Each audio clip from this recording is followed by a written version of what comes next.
Mes salutations sympathiques, je refais cette vidéo-là parce qu'elle me paraît importante. Il s'agirait de produire de l'eau de source à partir de l'eau de mer. Donc, il y a beaucoup de pays qui sont entourés de mer, mais qui n'ont pas d'eau de source. J'ai pas fait de tests expérimental, mais j'invite les gens, les étudiants à mener des tests. C'est quand même simple.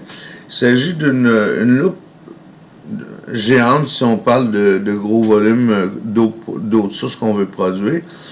Et je ne sais pas exactement si on l'envoie directement sur l'eau de mer ou si on l'envoie sur une structure de métal qui, elle, va chauffer l'eau de mer afin de la faire évaporer. Tout ça pour que l'eau, que le sel, je veux dire, reste dans le fond et que ce soit seulement l'eau qui soit évaporée.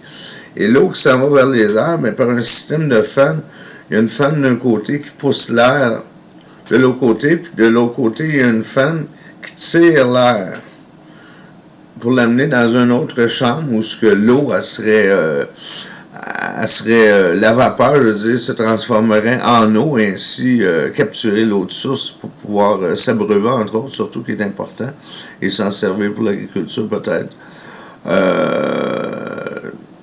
Je ne sais pas de quelle façon ça peut, qu'est-ce que ça peut générer en fait de quantité d'eau de source.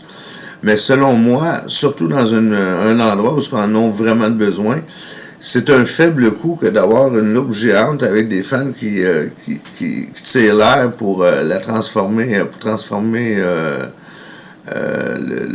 la brune d'eau en eau liquide.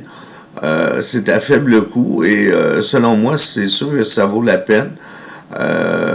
J'ai l'ignorance de savoir la quantité d'eau que ça peut générer tout ça, mais je suis persuadé et convaincu, puisque je fais une vidéo, que le jeu en vaut la chandelle. Donc, je demanderai aux étudiants ou aux gens de faire des expériences s'ils sont plus habilités que moi à mener des expériences et de voir si ça vaut la peine en fin de compte, afin qu'on l'implante ailleurs sur la planète pour que le monde puisse avoir de l'eau de source. Salut!